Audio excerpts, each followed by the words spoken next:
This is an official Goddess Productions remix.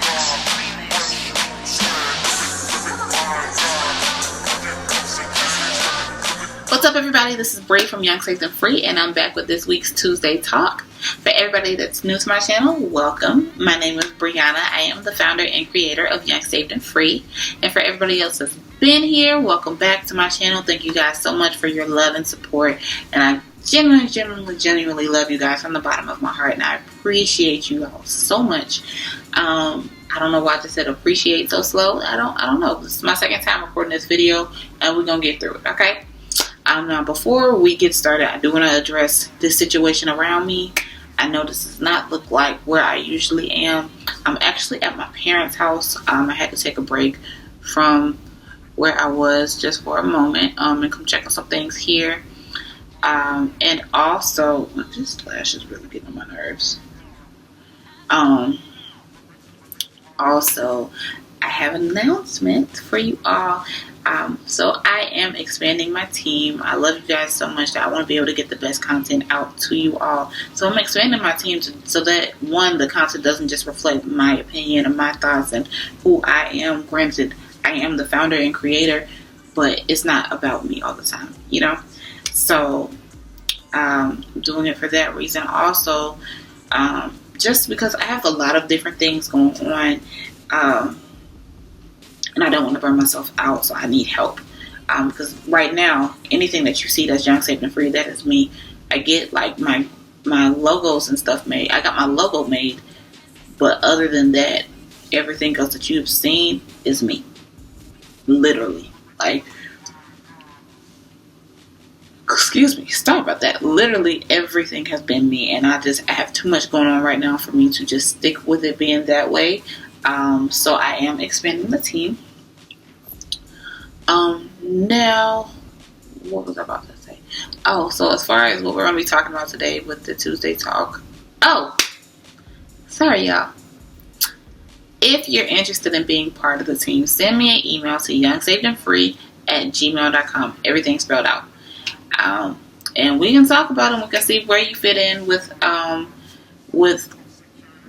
the organization, and to see, or with the brand, and to see where you can be of assistance. Because I love you guys so much that I want to be able to bring you all in, because you guys really mean the world to me. Now, as far as what we're gonna be talking about for real this time, we're gonna be talking about this B. Simone thing. Child, Braylon, what you doing, girl? What you doing? Now, for y'all that don't know what's going on, B. Simone is under a lot of heat right now because she says she doesn't want a man that works a 9-to-5. And when I first saw the clip, well, first of all I seen was comments of, she thinks she too good for this, and she think that, and there's people that's working for her, they work 9-to-5 when they working for her, and but like, I'm talking about just going off, and I'm like, what happened? So I went back and looked at the clip myself, and I'm like, yo, this is going too far. Like, y'all get mad at this girl because of a preference, my dude, like a preference. First of all, we're just going to talk about what she said, because I think the issue is not what she said, but how she said it. Because when she said, I don't want nobody with a 9-to-5, I cannot do a 9-to-5, it rubbed some people the wrong way. There's a lot of people out here that work in 9-to-5. I work at 8-to-5. So I understand, like, what's wrong with, like, I could see where that kind of, rubbed me the wrong way kind of came in. But you got to really, sometimes with people when they say stuff, you really have to pick through what they're saying and really see and have an understanding of what's really going on. And I had to learn this with my uncle. He says a lot of things, but I had to pick the gist of what he's saying out, even though he's, sometimes he said he just be off on a tangent sometimes. And with B. Simone, what she was saying was she needed somebody that understood her lifestyle. Because as an entrepreneur, I am also an entrepreneur, so I understand where she's coming from. You're not going to understand why I had to go to this place, that place, this place, that place, be up at 3 o'clock in the morning doing this, packaging stuff up, because everything that you have, everything as working at 8-to-5, once you clock out, that's it. Like, period. And a lot of people don't get that. A lot of people think that entrepreneurs just do what they want to do all the time. No, it's a lot of work. There's a lot of work. And I think that when you're not in the lifestyle, you're not necessarily going to understand unless you've been around the lifestyle before. And that, I think what she's missing here is that it's not the lifestyle that you're looking for. It's the passion for what they're doing that she should probably look forward to, and not necessarily do you work for yourself or do you work for somebody else, because at any rate, there are people that work for her that understand her lifestyle because they work for her. So I think that she needs to be more mindful of how she says it, because that arrogance really did rub some people the wrong way. But if you're, like I was saying, as far as the passion part of it, if you're passionate about something that you're doing, I can get with it. As long as you love what you do, if you painting pictures on the floor, as long as you love it and you're able to support yourself, we're good. Because I'm not interested in taking care of any man at all. That's not my job. I'm not going to do that. Will I support you? Absolutely. But I'm not here to be your sole means of income. Like that we're not doing. And I think it takes a different type of passion to be able to get up every day and to keep going at something, even when it's not really working right now. Like, to go after a business full speed, it takes a lot of work sometimes. And for on the other side of that, going into building somebody else's vision and still having the same passion and still the same luster and, for life and for, why did I say luster? I don't know why. Having the same passion for it as if this was your baby, that takes a different kind of commitment. And I think she missed that part in it. I think that she was just so interested in the seeing each other part. Because even when she was talking to Carlos, and Carlos could tell him to stop explaining herself, which I think he's absolutely right. He told her, it's like, I watched it, he said, they met her over preference, and that is absolutely true. The preference thing is where I kind of laugh, like, y'all are so mad at her over a preference. That's like being mad at me because all I've dated is tall, athletic, light-skinned men. That's not my fault. I never went after a man. This is what approached me. This is what I got used to. This is what I got comfortable with. This is what kept happening, reoccurring in my life. That doesn't mean that I don't like dark skin at all. I'm chocolate. I love my skin color. But this is what I have been dating. Not by choice, just what I've been approached by. Right? And so, with B. Simone, I think where she's thinking is, we'll never see each other. If you're not a CEO, we're never going to see each other. When are you going to have free time? Because you always clocking in somebody else's clock. And by the time you get off, I'm off doing some other stuff. But even if you wasn't clocking in on somebody else's clock, since you still may not be able to see him as much, because as much work as you're putting into your business, that's as much work he may be putting into his. Schedules just may not line up. And the funny thing about all of this to me is, and as much as I love her, I still have to say this, because right now, during quarantine, she's exclusively an entrepreneur. However, when this is over, she goes back to being a Wild 'N Out cast member. She's on somebody else's check. She's on somebody else's clock. She's getting paid by somebody that is not B. Simone. And I think she missed that part. Maybe it's because we've been in quarantine for some months and they haven't been filming. But she got to understand that, because it's like, regardless of whatever whatever you got going on outside with B. Simone Beauty and your book and, the giveaways and all that stuff, outside of that, you still clock in on somebody else's clock, right? You still have this secured bag that you're going to keep getting because of a contract that is not with B. Simone Beauty, but with somebody else's idea.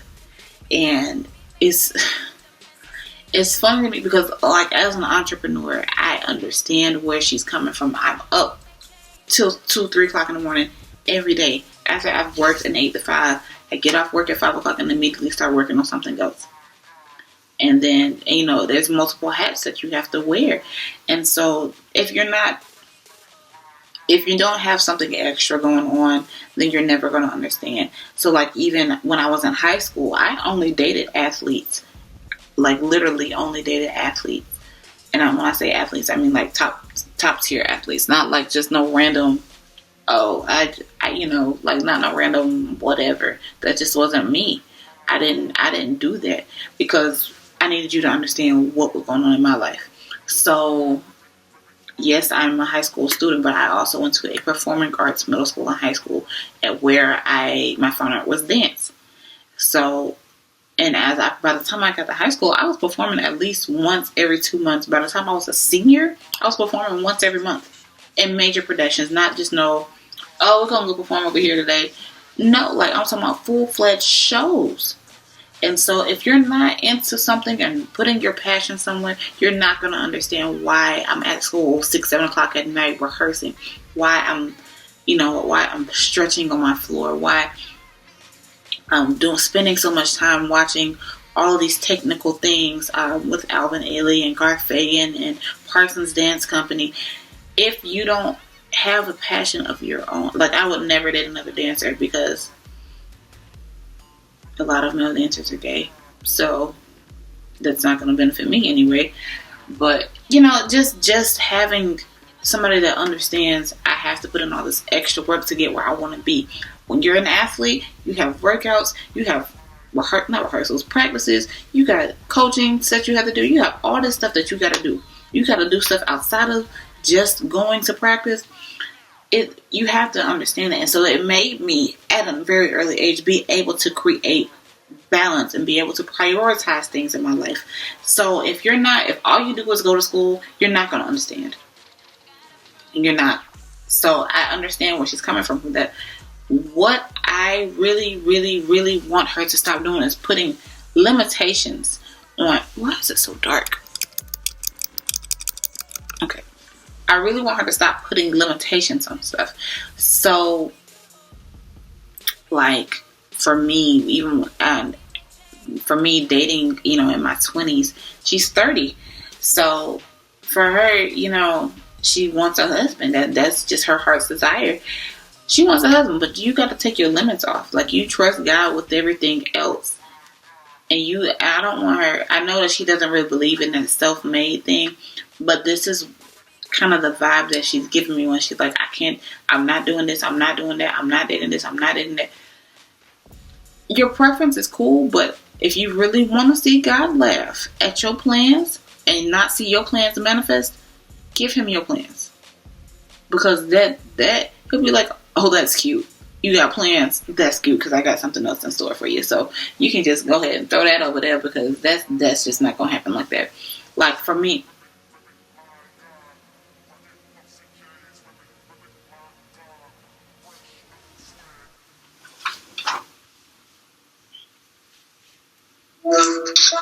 get up. Get up, get dressed, we're going to go eat. Where are we going? I don't know. I did some research last night. Okay, we'll talk about it later. I'm filming. Get up and get dressed. That's not something to wear. Okay. Sorry, y'all. My sister was calling me. But I think, what was I saying? Oh, yeah, about your plans. So, you can keep saying, I'm not doing this, I'm not dating this, can I do it, I'm not dating that. Like, listen, one of the most important relationships in my life was with somebody I never would have put myself with. I never would have, when I tell you, I never would have dated nobody in ministry. Like, when I tell you, I was adamant, like, I don't want no minister, I don't want to talk to him like that, because he's churchy, and that's just not me. I've been doing stuff that I ain't supposed to be doing, and I need him to understand that I'm not perfect, and I'm not going to be, like, I'm not that first lady. Like, I'm not that all I know is church girl. That's just not my life. I got tattoos, I got piercings. Man, tattoos everywhere. Like, I have 8 tattoos, but I don't like, and I curse a lot sometimes. I've done a lot of things in my life. I need him to understand that this is not. And even though that was the case, where I was not like him in that sense.